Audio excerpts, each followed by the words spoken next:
They're not coming today. Is that for the Nolans? Miss Judy's not feeling well.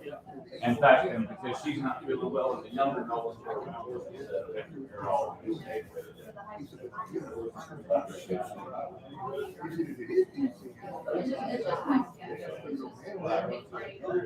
Hey, I don't have wrong.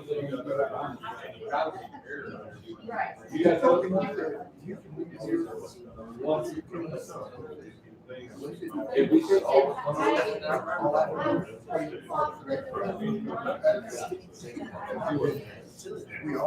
it was. You know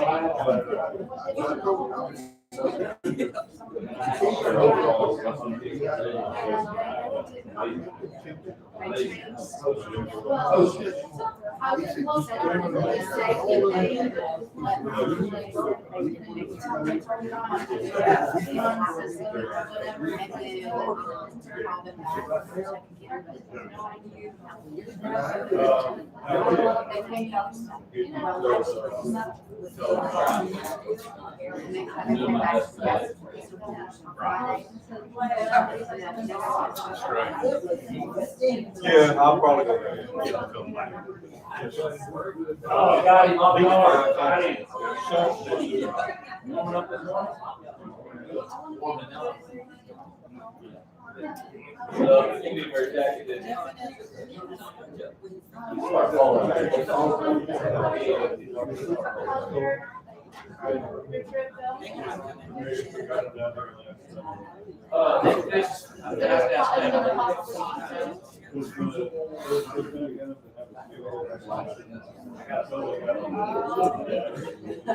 that's good enough to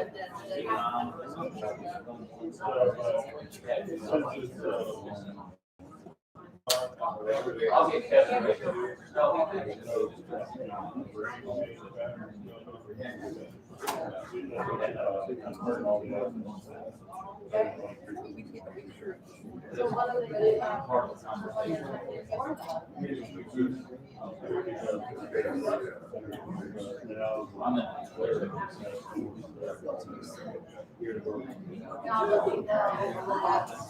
The original.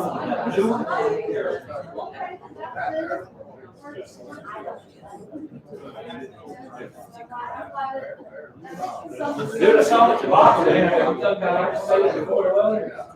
Would your northern friends be ashamed of you this morning?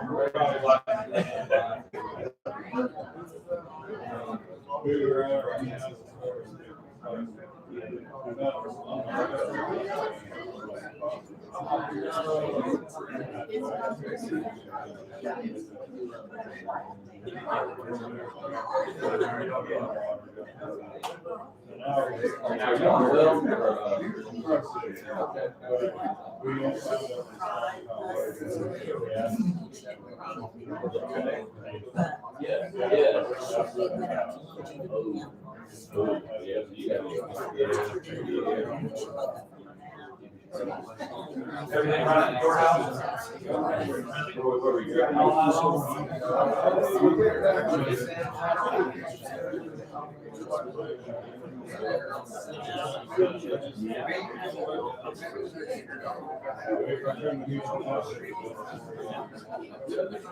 Go out there and go off by and spend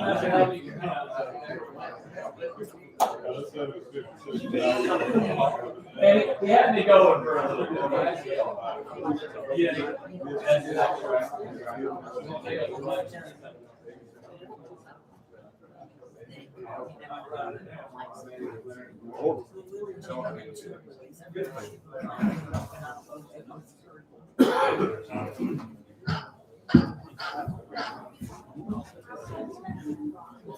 Are you texting already?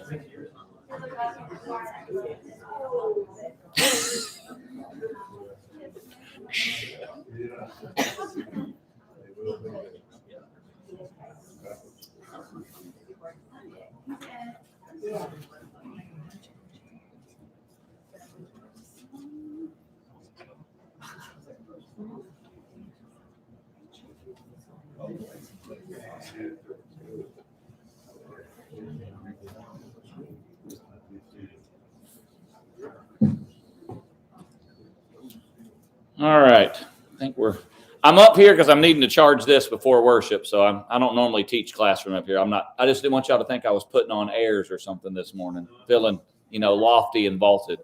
Or like that I'm a little bit closer to the heater up here. All right, let me give you, just for Oscar's sake, some of the sick that I know about. Need to keep Billy and Janet. Has Billy been fine? Okay, I hadn't heard of him. He's kind of staying with Miss Janet. Was sick and just kind of, is she today? It's about the same. So just be mindful of her, but that's where Billy and Janet are. Janet's been under the weather. Miss Judy Nolan has kind of had sinus congestion type stuff.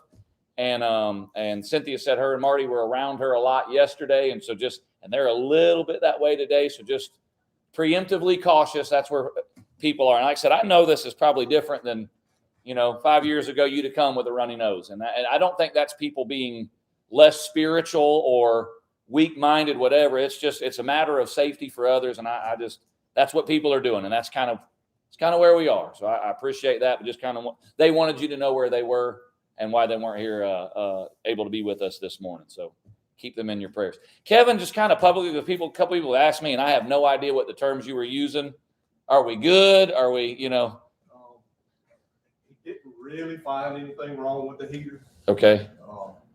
He replaced a fusible link, which is a safety device on the front. And just for everybody's information, the right-hand thermostat in here runs the front unit. Okay. And the left one runs the back. And he said if y'all smell it again, turn the front unit off. He had some suspicions but couldn't find anything. Run that one and turn this one off. Okay. So honestly, that doesn't give you real warm and fuzzy. So I'm gonna probably get them back next week. We're gonna go over it again. Well, and we don't have to launch off into that discussion today, but Brother Phil kind of brought it up Wednesday, and I was texting some with Joe throughout the week. And I was supposed to kind of get with Mr. Oscar about it. I said, we don't have to have this conversation now, but just based on his opinion, your opinion, like if it's a replacing type thing, I don't know how old the units are, but if that's a conversation we need to have, if they're good enough units that it's worth just fixing what we have, but that's kind of I'm fully willing to defer to other people's expertise. But if that needs to be talked about, Joe mentioned, like, look, we are blessed. We have the funds if we need to do something.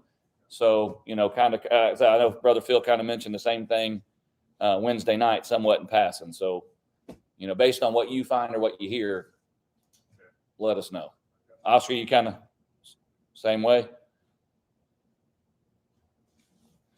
We might need to, while we're talking about heating and air conditioning, whatever, we might need to take up a separate collection this morning because Bobby Johnson said his wife has got his heat turned up so high in the house that he heard a funny noise outside and said he heard the meter just like humming outside. And so, I don't know what his bill's going to look like, so if we could help Brother Bobby out, you may need to, y'all just pray for him at least.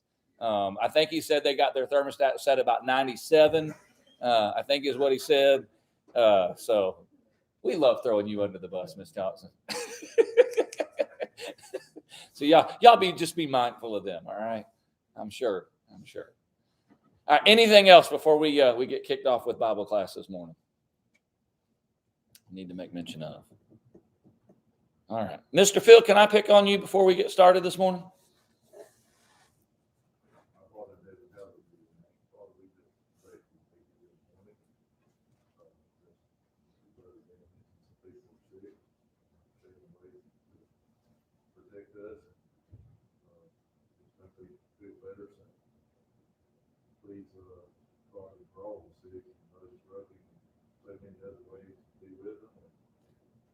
Whatever difficulty they have.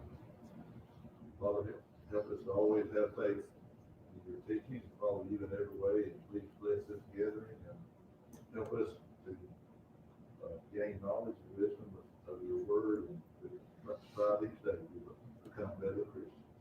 In Jesus' name, amen. Amen. Let me add Miss Jan to that list as well, and just kind of keeping her in your mind. She said it's pretty cold in Shady Grove this morning, so she got pipes dripping, but she'd kind of not been feeling well with sinus type stuff as well. So that's why she's not here. And Miss Martha, perfect timing. How's your crew? Are we back among the land of the living? Things still a little coughing, a little. 10-4. But you feel all right? Do we need, we could try shooting him, and if he doesn't get better, we shoot him again, that kind of thing. Like I'll offer that service to you if you need that, just because I'm here to help. All right, we are in the Kings. Before we go to our Chronicles, our 2 Chronicles 28 is where we're going to kick off. Before we go there, can I just give you a quick backdrop before we go to that this morning, just to kind of give you some time markers that I think might be interesting and help kind of pull all of it together. If you want to put one finger in the book of Isaiah chapter 1 and then go to Matthew chapter 1 and look around about verse 9, I just want to kind of give you just every once in a while just to remind us where we are and what we're doing and why we're doing it. Matthew chapter 1 is the genealogy of Jesus, and that's kind of what we've been using as a guide to study some of these Old Testament characters and look at the bloodline of Jesus, for lack of a better term. And starting around verse 6, we start with the kings, and we got King David there, and we go through several of these guys that we've covered. If you'll look at the end of verse 8, I'll just read all of verse 8. Asa begot Jehoshaphat. Jehoshaphat begot Joram. Joram begat Uzziah. Uzziah is the guy that we just covered like last week and the week before. Remember anything about him? Starts off fairly decently. How do we end up with him? Not good at all. All right, we'll review that a little bit. But I just want you to see his name. Uzziah, mentioned at the end of verse 8. Uzziah begot Jotham. Jotham begot Ahaz, and Ahaz begot Hezekiah. All right, so that's some names I want in your head. Uzziah, Jotham, Ahaz, and Hezekiah. Now, look at Isaiah chapter 1. Probably familiar with at least some of Isaiah's prophecy. In fact, if we were just by pure memory, what are some of the Isaiah passages or prophecies that you can think of off the top of your head? What familiar text would we have in the book of Isaiah? 53 is the big one. That's the one we probably are maybe most familiar with. We use it a lot at the Lord's Supper. The man of sorrows, acquainted with griefs. The Lord was pleased to crush him. By his stripes we have been healed. Isaiah 53. Very familiar text. Can you think of another big prophecy of Jesus that comes from Isaiah? It has to do with his mama. The virgin birth comes in chapter 7. Similar to that in chapter 7 is chapter 9, where it says about this ruler that's going to come forth. Verse 6 of chapter 9, unto us a child is born. Unto us a son is given. The government will rest upon his shoulders. His name will be called Wonderful Counselor, Mighty God, Everlasting Father, and Prince of Peace. Prophecies of Jesus. In chapter 11, that we find out that this branch, this root, this Messiah is going to come from Jesse, from Jesse's household. All right? All of that's going on. Now go back to chapter 1 of Isaiah. Isaiah 1, verse 1. It's a time marker. The vision of Isaiah, the son of Ahaz, which he saw concerning Judah and Jerusalem in the days of what kings? Uzziah, Jotham, Ahaz, and Hezekiah. Even more specifically, go over to chapter 6 and verse 1. Chapter 6 is one of my favorites. This is where Isaiah gets his heavenly throne room picture.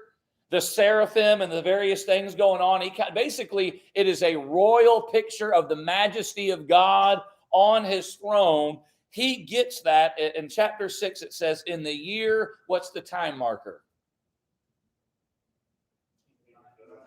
Uzziah has died. He sees the Lord sitting on his throne. Skip over to chapter 7, verse 1. It came to pass in the days of Ahaz, the son of Jotham, the son of Uzziah, king of Judah, that these foreign kings kind of take up arms against him. And you can kind of go, a bunch of Isaiah has these time markers. Now, all of that, go back to now 2 Chronicles 28 is where we're going to be at today. But just to remind you, what does Uzziah, with a U, Uzziah do that shipwrecks kind of his kingship? He starts filling his oats there in chapter 26. and has the audacity to go in and do what? Offer incense at the temple, which your wife, I thought, brought up very interestingly from her daily Bible reading, that was a picture of the presence of God. Some of the reason behind the burning of the incense, God said basically, I'm going to meet you there. Uzziah is doing awesome. He's building devices. He's rebuilding towns. And it says in verse 16, he becomes powerful and his pride leads to his downfall. And he gets so prideful that he kind of forgets his place in organization. He goes into the temple and has the audacity to start offering incense. The priests are kind of trying to shuffle him out of there. Brando?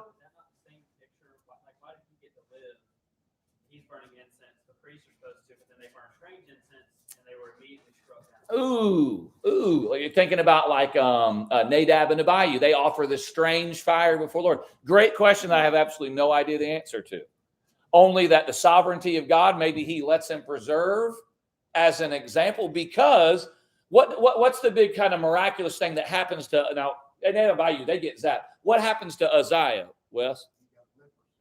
All right, and is a leper till the day he died, has to live in a separate house, right? Now, what's interestingly, and this is a pure think so, Brando, pure think so, but that's a pretty amazing thing that happens to Uzziah. His son that we read about in chapter 27, Jotham, seems to stay true all his days. Can you think of any maybe why Jotham would be motivated to stay faithful to the Lord? And in fact, it's just funny that it mentions, verse 2, he did what was right in the eyes of the Lord, just as his father Uzziah had done. But unlike him, he didn't enter the temple of the Lord. Right? Now, the people continue their corruptness, verse 2. So it's not perfection, but, a sliding scale of morality amongst kings. We don't get anything that happens negatively in Jotham's reign. And part of me has to say, well, not getting to live with your father for a lot of his life, or the rest of rest of his life and most of your life, because he got struck with leprosy. And, at what point in age and time does Jotham say, like, hey, how come I don't ever get to see Dad? Why's Dad got to live in that other house? Or how come I had to take over being king? What does it say his age was? 25 when he reigns, whatever. So, it comes along the time that he's got to take over, and it doesn't take long to figure out, well, why am I having to do this? Well, what happened to Dad? Why did that happen? So that's my only ballpark think so of why God doesn't zap people and why he zaps others. I think that this is interesting for him, but I'm kind of off. But you got me, my wheels turning. He still wants to go worship the right God, which is interesting to me. It doesn't say it was strange fire, so it seems to be the same thing. It's just, it's not your place to be there and do that. But it's fascinating that he still wants to worship God, but at the same time can throw out rules that the very God that he's trying to worship gave him. That just is bizarre in my mind. I think Nadab and Abihu goes far. It's not just the strange fire. I think there's some drunkenness going on. There's some flat out irreverence that's going on. That's a maybe. That's my speculative, whatever. But it's fascinating to me that Uzziah, faithful but unfaithful at the same time. Maybe a sign that God, different people have prescribed rules. For sure. And like I said, the lesson being learned, that it affects him. Now, Jotham seems to, Kevin, were you going to say something? I was just going to say, at any different time, different examples are needed. That's exactly right. Crowd that's present. And God knows what they need. Times where Ezekiel himself was the sign to the people, and God gave it. Now, here's what the fascinating study, and I can bring this right home to us, that Uzziah, trying to faithfully serve God, but does it in an unfaithful way. Tell me that's not, maybe not to the same extremes, but tell me that's not us at times. I want to be here, but I'm maybe not wholehearted. You know what I mean? Or I'm flying right, but I know I've got weaknesses that I'm giving into. I mean, it's, my tale's just not being told for all the world to see, and nothing crazy is being struck by leprosy is happening. But tell me we can't all relate somewhat to Uzziah here. The example is powerful enough, it seems, that Jotham flies right. but here's the fickleness of man. All right, so Jotham gets buried with the kings, and we covered him already. He gives birth to Ahaz at verse 9, and we roll into chapter 28. Let's read some of this together. Let's read at least 1 through 5. 1 through 5. This is 2 Chronicles 28. 2 Chronicles 28. Let's read together at least 1 through 5. Bill, do you got that for us this morning? Ahaz was 20 years old when he became king, and he reigned 16 years in Jerusalem. And he did not do what was right in the sight of the Lord, as his father David had done. For he walked in the ways of the kings of Israel, and made molten images for the Baals. He burned incense in the valley of the son of Hinnom, and burned his children in the fire according to the abominations of the nations whom the Lord had cast out before the children of Israel. And he sacrificed and burned incense on the high places, on the hills, and under every green tree. Therefore the Lord his God delivered him into the hand of the king of Syria. They defeated him and carried away a great multitude of them as captives, and brought them to Damascus. Then he was also delivered into the hand of the king of Israel, whom defeated him with a great slaughter. Uzziah starts right as it can be in this day and time, shipwrecked, and dies a leper. It seems his son flies right to whatever certain degree and standard. Grandson of Uzziah, what jumped out to you just in 5 verses? Anything, any particular phrases, any particular instances? What grabbed a hold of you as we read that, John Henry? None at all. And to what degree? Go ahead, Mr. West. Worship idols of the northern kingdom, who's already been, they have a history of that northern kingdom. The North and the South have played this game multiple times already. And thankfully, through this study, we've already seen some of that. We've been refreshed. It's fresh in our minds. It should have been fresh, but they've played that game. Not just worshipped idols, made them. Did you catch that? He created, verse 2. He built and had constructed some of these idols. All right, so there's what I was going to say. To what degree do we follow after these foreign gods? Even to the point of this and haven't we already talked about the passing the children through the fire? This is not the first time this has come up. And one of the things I found in researching for that previous lesson, one of the ways that they did that is they would have these bronze or metal sculptures with this foreign god with his arms out extended, and then build a fire near or underneath the hands of this idol where we heat that metal up where it's glowing hot, and then you would take a baby and lay it in the hands of that red hot searing idol. It's, don't just read passing your children through the fire. It's bad enough to sound like you're sacrificing your children. Brethren, we're talking like that's why, doesn't some of your texts say detestable practices, abominable practices, Mr. West? Said about not taking Uzziah's life, and here he's trying to worship, though he's not doing it right, but he gets leprosy. And then you've got a guy like this who the Lord spares also. That's right. Yeah, he's he gets 16 years. And we're going to get to, when we get to one of the later kings, it gets pretty fat. All I can default to is the sovereign Lord, knew his. I'm almost like, because I also believe in the long suffering of God, and that God does not want to destroy anybody.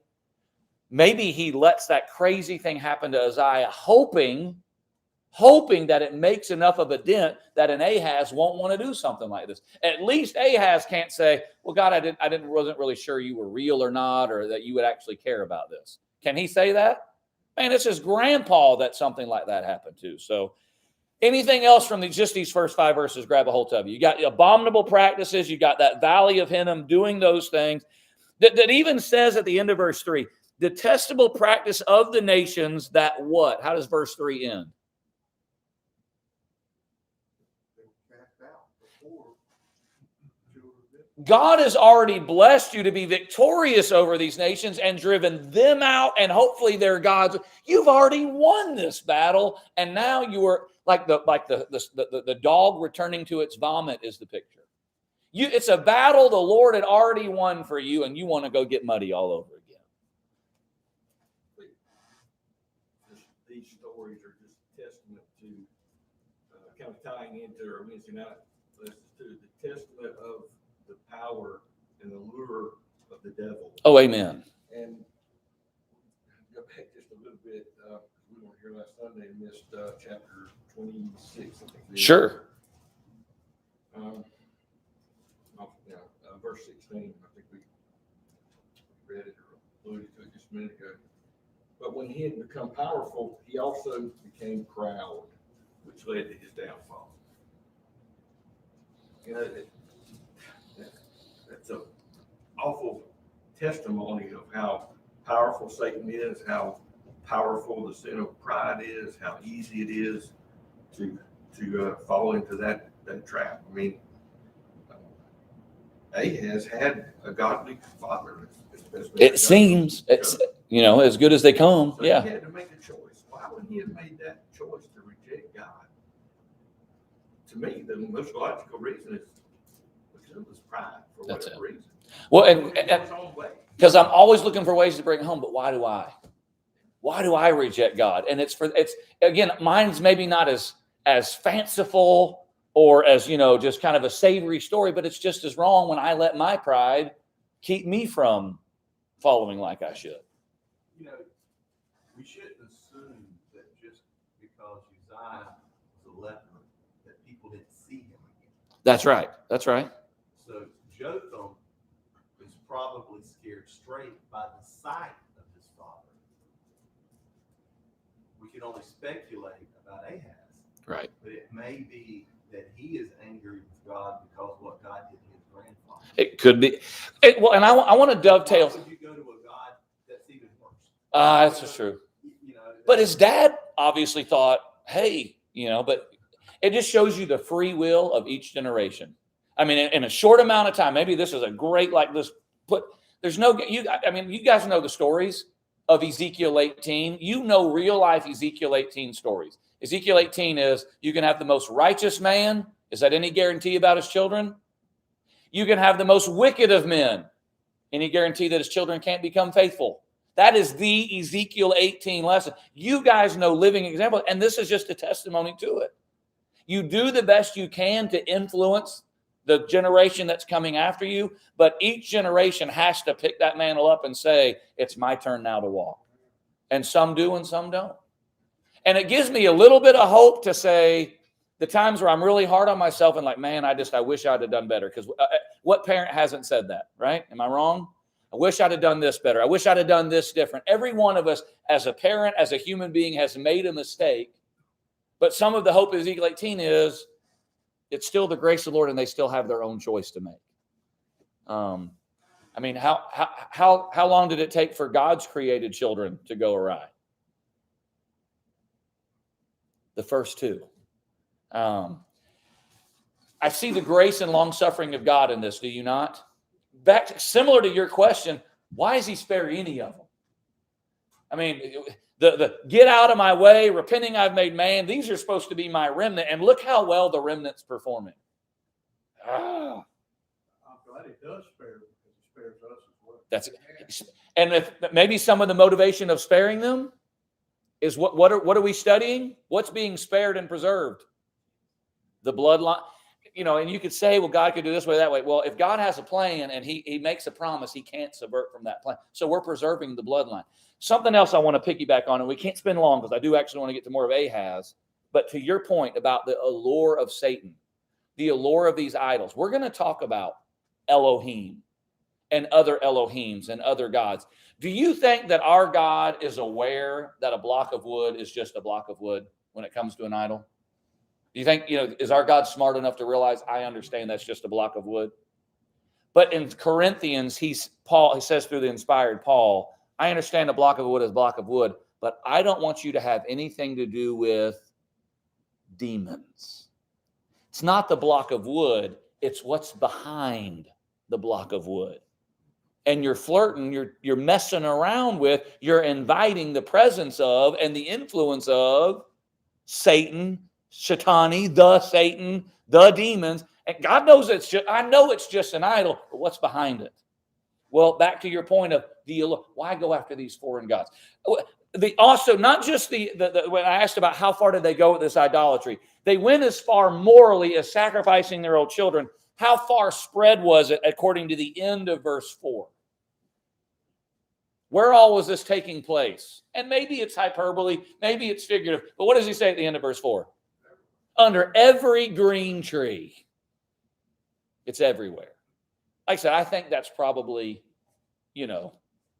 symbolic language, but it's like that's how vast this had permeated. Uzziah struck a leper because he violated the law. Moses tells them before all this happens, Isaiah that you need to basically circumcise your heart. Yes. Isaiah tells them, I desire obedience and not sacrifice. Jeremiah and Ezekiel are going to repeat that. But what Moses is actually telling them and what these prophets are telling them is, you're Pharaoh. That's what the law right now, what we're suffering through. That's right. It isn't so much that they're violating the law. It's that the law should be telling them that you don't have God in your heart. That's right. That's the underlying concept. And they're having various plagues happening to them because of the same stubbornness and pride and unfaithfulness. Like I said, I love history, and we need to study this history, but I hope that there's been a dozen things already this morning that you grab a hold of and say, well, that's not just history. That comes to my own back doorstep. You know what I mean? Humankind has not changed. The stories change, maybe the degrees of it, but I see some of myself in here. And I'm thankful for the grace of the Lord when I'm Pharaoh. And it takes, plague after plague to get my attention. All right, so because of unfaithfulness, and we've seen this pattern, verse 5, the Syrians or the Arameans, however your translation, they start kicking their tail. The northern kingdom inflicts heavy casualties upon them, the end of verse 5. In one day, verse 6, Pekah, son of Remaliah, killed 120,000 soldiers in Judah. So here's where a king's leadership affects multiple people, does it not? Lots of human beings lose their life because of unfaithfulness. And it flat out says, does your version in verse 6 give you the reason at the end of verse 6? Why does 120,000 soldiers fall? Say it again, Miss. Because Judah had forsaken the Lord, the God of their ancestors. So there's no denying the why behind it. And we're getting this written as a record for all of posterity to follow. And that's why I think the Isaiah point is that prophets were sounding the warning in these days. Interestingly, it's about the time Uzziah dies that some of the most powerful messianic prophecies are being spoken. It's ugly in the days of Uzziah, and then now we're getting into Ahaz, and Hezekiah's coming, and Manasseh's coming. It's not long. That's the time where Isaiah is getting inspired of, hey, a virgin's going to give birth. Child's going to be born. A child is going to be born that's going to be called Mighty God and Everlasting Father. And the government is going to sit on his shoulders. A different kind of reign and government is coming. And we know that there was always a faithful few. That remnant was always present in spite of their leadership, in spite of what's going on around them. That just struck me as I was kind of preparing for this, and some of this ugly stuff that we're reading about, some of the most comforting and encouraging prophecies that we have about Jesus is coming is being made through some of these same people that are making these massive mistakes. In other words, even though all of this, God still got it. That's it. He got it right there. He's still in control. I know it's repetitive, but we've studied the genealogy before, and way even before this study started. That, you know, we read through that genealogy, and we're reading through these kings. And if we're being honest, how fresh were these stories to us when you read through them several months ago, right? When you read Isaiah, if you were just reading through Matthew chapter 1 and you're reading the genealogy of Jesus and you got to Isaiah, man, if I'm being honest, like that didn't just send off a big red flag about, man, do you remember what it was like in the days of Isaiah?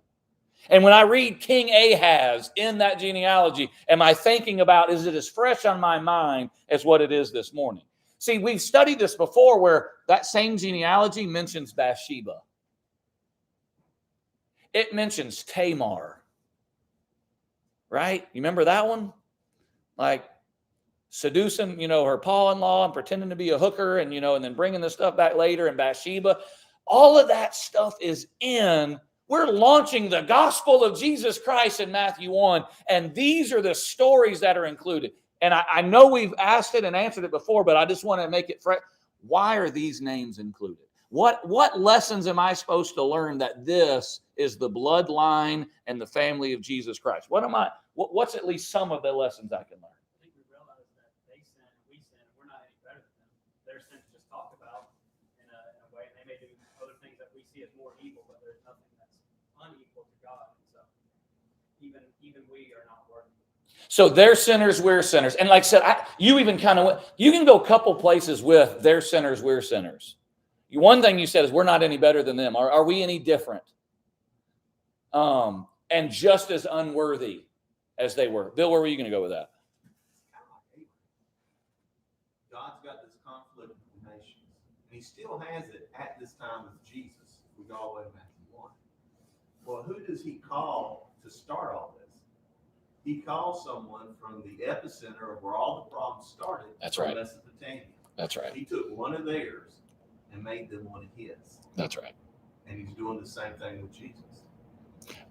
That's good. You take someone who's in the midst of the cesspool, and I'm going to redeem a line from that I'll bring my Messiah through. The other thing too is, what else, other than sinners, what else did God have to choose from? Right?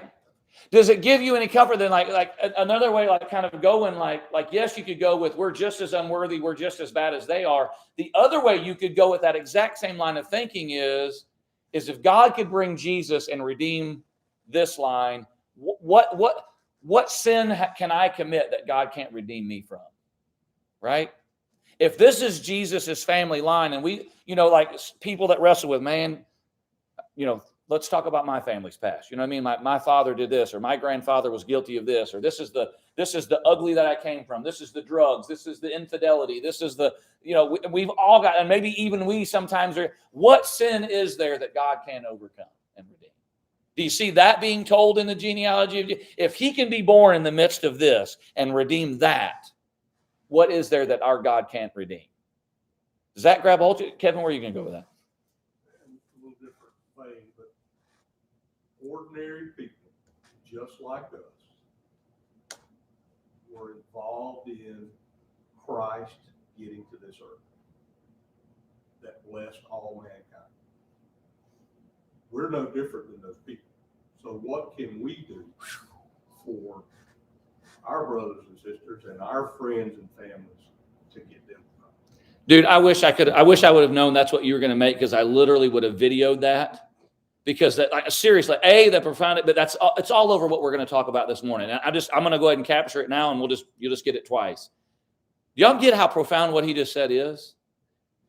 They're Bible characters. They're this, they're lofty. Man, they are the exact same flesh and blood as you and I. And they were part of bringing, and so now the modern day application is, what am I doing in the same flesh and blood to bring Christ to myself? To bring Christ to other people? Kevin, you have said a mouthful. If human beings could have been part of it then, we are no less a part of that mission now. And maybe even more responsible because we're on this side of it. It's no more like foggy anticipation of not fully understanding the mystery of the Messiah. We're on the other side of the mystery being revealed and the prophecies being fulfilled. So what am I doing to bring Christ down? Man, we're studying stuff from thousands of years ago, but boy, it sure isn't relevant, is it? I mean, there's just nothing we can grab out of this. All right, let's look at some of the other stuff. It gets worse for poor Ahaz here. 28 verse 7. Zechari, an Ephraimite warrior, kills Messiah, the king's son. So he loses his own child out of this, which how precious are his children to him anyway, with passing them through the fire, to serve other gods and asking for their blessing. One of his key officers in charge, second to the king, gets killed in verse 7. Verse 8, men of Israel took captive from their fellow Israelites who were from Judah 200,000 wives, sons, and daughters. They took a great deal of plunder, which they carried back to Samaria. Now their brothers to the north. That's a lot of people being hauled off. Now, I want to read through this because it's kind of interesting that there's glimmers of respect for God that's found. Let's read 9 through 15. 9 through 15. Kevin, I know that's a bigger one, but do you mind taking all that? But a prophet of the Lord was there, whose name was Oded. He went out before the army that came to Samaria and said to them, look, because the Lord God of your fathers was angry with Judah, he has delivered them into your hand. But you have killed them in a rage that reaches up to heaven. And now you propose to force the children of Judah and Jerusalem to be your male and female slaves. But are you not also guilty before the Lord your God? Now hear me, therefore, and return the captives whom you have taken captive from your brethren, for the fierce wrath of the Lord is upon you.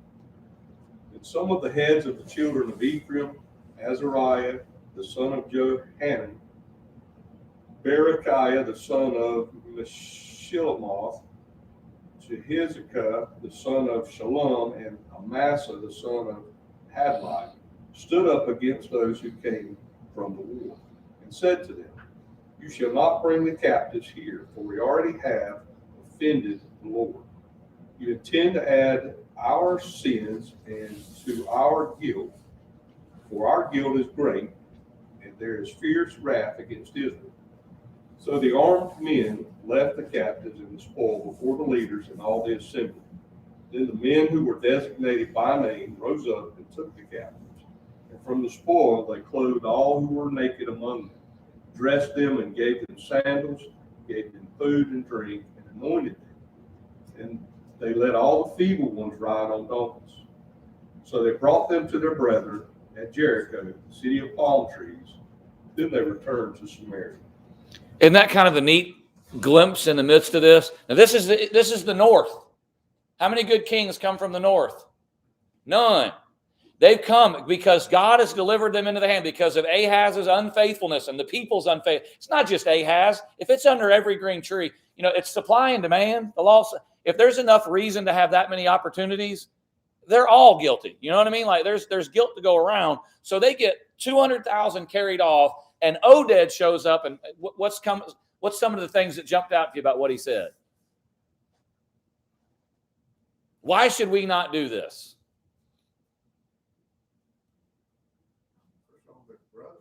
Okay. All right. And they did it in a rage. Man, dude, that one jumped out to you in verse 9. You have slaughtered them in a rage that reaches to the heavens. Like, you're mad. And so you took out some of your own countrymen there. But at the end of verse 10, he asks a pretty powerful question about, you sure you should do this? Why?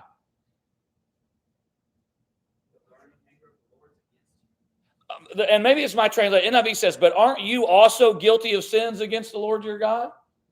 The whole reason we've won is because they've made God mad. Aren't we guilty too? Do we want to add? And that's kind of the question that gets asked later. Do we really want to add to our sins? Like, look at verse 11 says, send back your fellow Israelites you have taken as prisoners, for the Lord's fierce anger rests upon you. And so all those names that are very difficult to read, they confronted these people who returned forward. Verse 13, You must not bring those prisoners here, they said, or we will be guilty before the Lord. And depending on your translation, the end of verse 13 says, do you intend to add to our sin and guilt? For our guilt is already great and is fierce anger. There's at least a few people in the north that are still faithful to God and recognize his power. Do we really want to make it worse for ourselves than it already is? Kind of fascinating that kind of righteousness can come from the north, right? Based on what we've read. Does that not kind of tie into your comment about, can God raise up remnants in the ugliest of, can faithful people come from anywhere? It also in the genealogy of Jesus, what do you know about Rahab? Who, pagan, foreign, recognizes the true power of God and hides by faith those spies. What about Ruth, who's in there? Foreigner, Moabitess, your people will be my people and your God. God can raise, I mean, but it's each individual's choice. Do you have it? See how the prophet is a sign of grace to Israel? Sure.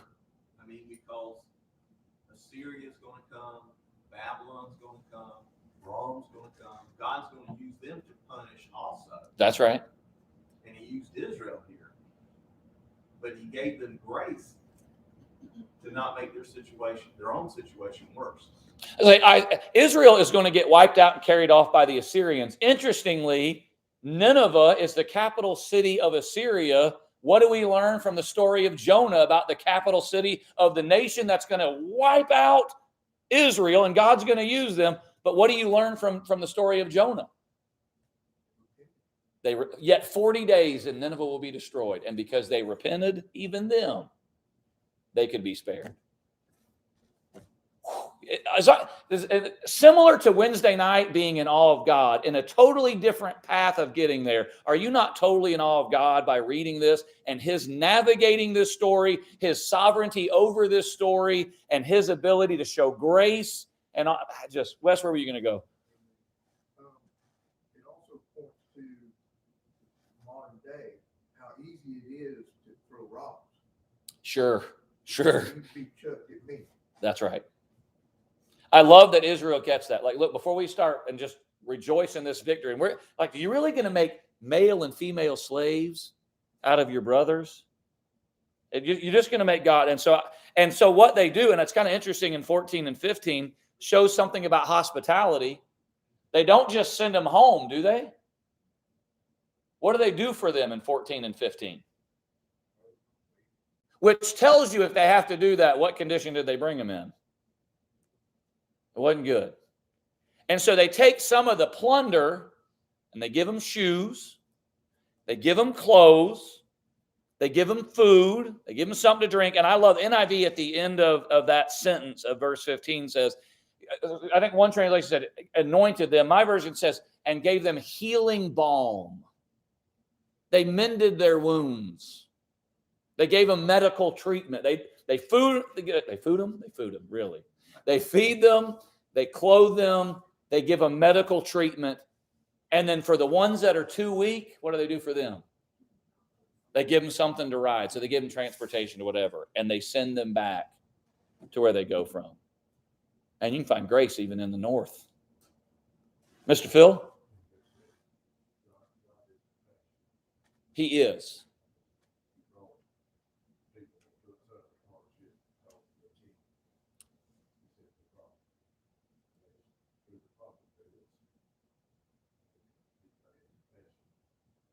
I love that you did that, because I'm kind of giving credit that, hey, we can find some righteousness in the north, but more closely to the point, what makes them do it in the first place? A prophet shows up. Well, where did the prophet get his message from? So it's the grace of the Lord that says they're suffering because of their king's unrighteous. Phil, that is a phenomenal point. God shows it. We don't even have to go looking for his grace. It shows up right here in the form of, in the north, a prophet arising that enables these people from the south to be taken care of, provided for, and allowed to go back home. Man, God is good. All right, we're kind of past time, and that's we get a little bit more about them being humbled. We may pick up the rest of Ahaz, and then what we're going to do is just roll into Hezekiah next Sunday morning. So we'll stop there. That's a great thought to end on.